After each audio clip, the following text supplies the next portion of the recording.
intermediate movie. It's almost like a filler movie. Oh yeah, It's just Wolverine. Yeah, some of that. He loses his powers because Wolverine has his okay, so Wolverine's like, hey, back when he was back in the past when he was in the nuclear one in Japan, I think it was Hiroshima. I don't know which one. I think it was Hiroshima. Yeah. Okay, so he's in Hiroshima. He saves a soldier guy. And he's like, hey, come down here, and he puts him in a well or a bomb shelter or something. And then he jumps on top of it. He's like, I got this, and he gets blown like to bits by a nuke. And then he's like, it's fine, I'm Wolverine.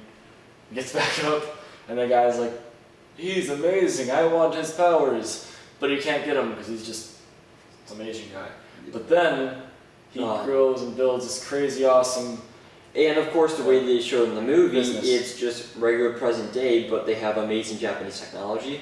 And he's like laying on a bed of like weird marble metallic balls. Basically like an acupuncture type bed. Yeah. And those things you put your hand on, it like puts an imprint of your hand yeah, he's sitting on one of those. And he's got this hot daughter that Wolverine likes, and Wolverine, it's got a whole bunch of crazy stuff. There's also a girl who has a sword that can, the girl has Wolverine's sword. It's an atom slicing sword, so it can cut through anything. And she's all like, hey, watch this, pow. And in like a second, she just cuts like half the things in the bar, and then nothing happens. Like she does pow, nothing happens, and all of a sudden everyone just falls over, beer bottles drop. He also kills a guy, he pushed him out a window. So you see Wolverine's got his bloodthirst back. Yeah, I mean Wolverine is all about. And the movie is kind of lame though, but now. Yeah, he's like at the beginning. He's like, I like animals. That was that too. Hunters. Yeah, he saw a bear and a hunter and he killed him. He became Wolverine the Environmentalist. But that's enough. Anyway, in the end, basically Wolverine loses his metal claws, but still has an adamantium skeleton, so Magneto can still control him. Yeah. It was really good. Hugh Jackman's awesome. Yes, it's one of his best roles yet. Although. But at the end, they show him in an airport, and Magneto and Xavier are like, hey, Logan, we need your help. And Logan's like, I'm gonna kill you, Magneto. Which makes no sense. I don't exactly know. Xavier died in X-Men 3. Why is he alive? Well, Days of Future Past. Days of Future Past, he's alive. They don't tell you. It just happens off screen. Everything happens. So, okay. And because X-Men 3 killed a bunch of people that weren't supposed to die, Days of Future Past forgot about X-Men 3 and pretended like it never happened. And so Magneto still has his full powers. Xavier's alive. Jean Grey and Cyclops at the end are revealed to be a live spoiler. No, that is not revealed to be alive. So, Days of Future Past. What actually changes off screen is Days of Future Past before the Days of Future Past part. Magneto has his full powers. You mentioned that. Xavier's alive. Where did that come from? He died. He got completely disintegrated. They had a funeral for him. Where did that come from? Kitty can now not only run teleport to the fourth dimension. She can send people back in time by sending their mind back in time. So but 3 dimensions, length, width, height. Kitty can go through all 3. Now she can't go through, but she can send other people's minds through the 4th dimension, which is time. It's rather convenient for a movie twist. Yeah, let's just go ahead and remake the entire X-Men series with time travel. Yeah, that was their solution. So they tried fixing the timeline, so they send Hugh Jackman as the only one who has the healing factor to go back in time to survive that long back in time. And when he goes back in time, he's able to pretty much rewrite the past of all that happened, because what happened was Mystique kills a very high up during the Treaty of Paris, or the Paris Peace Accords. And when that happens, then they decide that they need an anti-mutant program, and when that happens, all the mutants are slaughtered, but then the Sentinels kind of pull a Skynet on them, and they become Terminators and start killing humans too. That's because Magneto controls metal, which he has in there. Well, not at the beginning of the movie. At the very beginning of that movie? At the very beginning, the Sentinels don't become Skynet and kill humans. They kill anyone who has mutant power, who has the potential to be mutant, which is all humans. Yeah. So it's like the same idea. We're not going to go kill humans, we're going to kill potential mutants, which are humans. Yeah. The main thing I wanted about this video, though, the reason I wanted to do this is because there were things that people didn't know, like my teacher, who didn't know who Jean Grey was. He's like, hey, who's that red-haired girl at the end? Oh, so really quick, at the end of the movie, your conscience mind that went back in time 100 years, whatever it was, 70 years, it was like it was some insane distance of time for Wolverine. he comes back and everything's different. Everyone's back to being alive, along with Jean Grey and Cyclops. So And basically, we're saying, hey, we recreated the movies, and we're probably gonna make 6 more movies about an alternate future timeline yeah, that's happened. now it's going to be what was supposed to be the real canon comic book timeline, and they're going to bring in Apocalypse was the next villain supposedly. Apocalypse is you see at the end of this movie. And also along with that, Jackman, like we said, lost all his memories, and so Yeah. again, so Xavier's going to film that again. We think that Magneto's gonna just do a little Spock. Here's what's happened. And we're just gonna see. We're gonna basically watch Wolverine live out the new. Yeah, it past. fills in That's for what we think. in between the Apocalypse movie. It's very, very realistic that we're gonna have another Hugh Jackman Wolverine.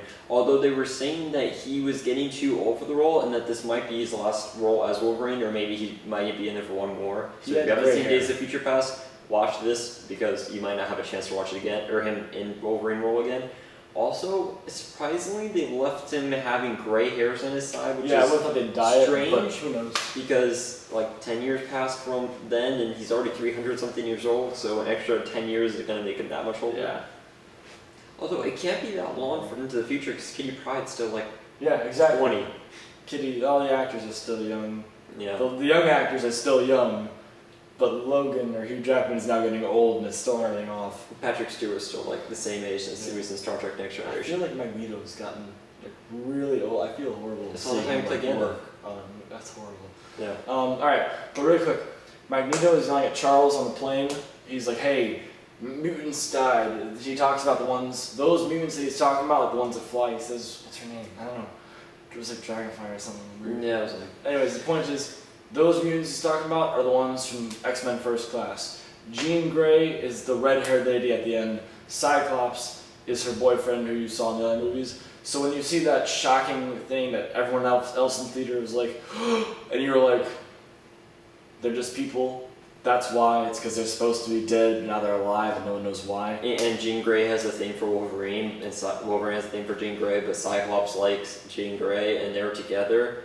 But I think she's gonna end up outliving him because she's Phoenix, and Yeah, he can. she's kind of a level 5 mutant that can do whatever the heck she wants. Yeah. Xavier mentions that Logan's being mean. So in Days of Future Past, when Logan first walks into the thing, he's like, "Hey, don't you remember me?" And he's like, "No." And then a little while later, he's like, "Yeah, you were the mean person who was mean to me when I tried to recruit you at the bar." So it's the same thing. That's the one from First Class also. Cerebro, again, it's a machine that allows you to reach out into other people's minds, consciousness and he can also around the look, world. or he can identify people. So you're gonna need to know that for this movie. The Beast has created a drug that allows mutants to suppress their powers for a time being and then It's come back. almost like a prototype of the X-Men Well, 3 drug. The X-Men 3 drug was derived from a mutant who's actually an anti-mutant, Right. but this drug was seen also in First Class, where he's like, "Hey, Mystique, I don't like being a mutant, we should go be humans." And he makes it so it actually suppresses the genes, but then all of a sudden, when it doesn't suppress them, they go on like stronger than before. In X-Men 3, doesn't Rogue lose her powers too?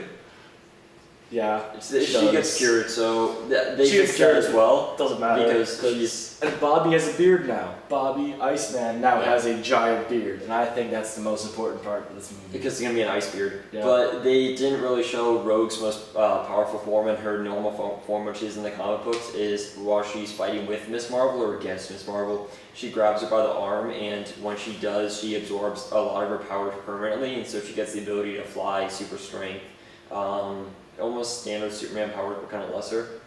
And she can still absorb other people's powers for a short amount of time. I just want to throw in Quicksilver was the best, and the JFK conspiracy. There's actually this is real time, not like just comics. There is like the whole conspiracy about how JFK died and all. I like how X-Men played off that and had Magneto. Magneto killed him by trying to save him and bending the Because wood. JFK was a mutant. Because JFK was a X-Men also. And then there was also the person who played Nixon did a really good job. Yeah, I liked the movie. It was good. Yeah. It was also just if you're a fan of X-Men, it's an action flick. Don't follow the story because there really isn't one anymore. If you can recognize Son during the Quicksilver scene, good for you. If not, then do a little research. Look at the lyrics. Good song. And all in all, I think the Quicksilver is good. However, his top speed is sound. Yeah, it kind and of exaggerates his powers Yeah. to the point. I don't think he's slowing down bullets and picking them out of the air and pushing them and then running on walls. I don't know when he got the moon shoes. I also like how when he moves the guy's hand onto his face, you can see real time his face will start to move, like the skin starts moving, yet the bullets are still not moving. And I'm like, so the skin's moving faster than bullets. Also, when he moves his hand into the area, you see like it very slowly, like that's where the momentum's yeah, it's going. like, dude. It's- And he's running on a oh, slippery surface. And he's just like, Moon shoes. he puts his glasses on real fast, but then when he goes to run on the wall, he's walking, and gravity doesn't work like that. It's comic book logic and a little unexplainable, but all in all, he's still my favorite scene of the movie. I like the little, he says a little unexplainable. Just a little.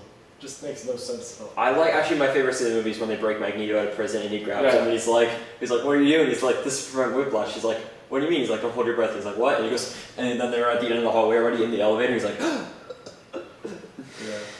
yeah, this is super speed should be whatever you show. They also had a really bad joke when Xavier's walking the elevator. He's like, oh, I hate violence. The door opens, he punches Magneto. It's like, that wasn't even funny.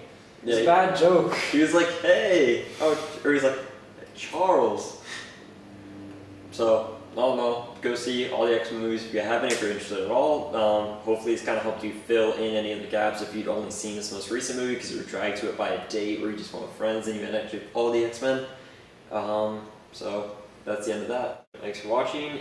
Subscribe for more videos and like the video and comment if you have any comments to say.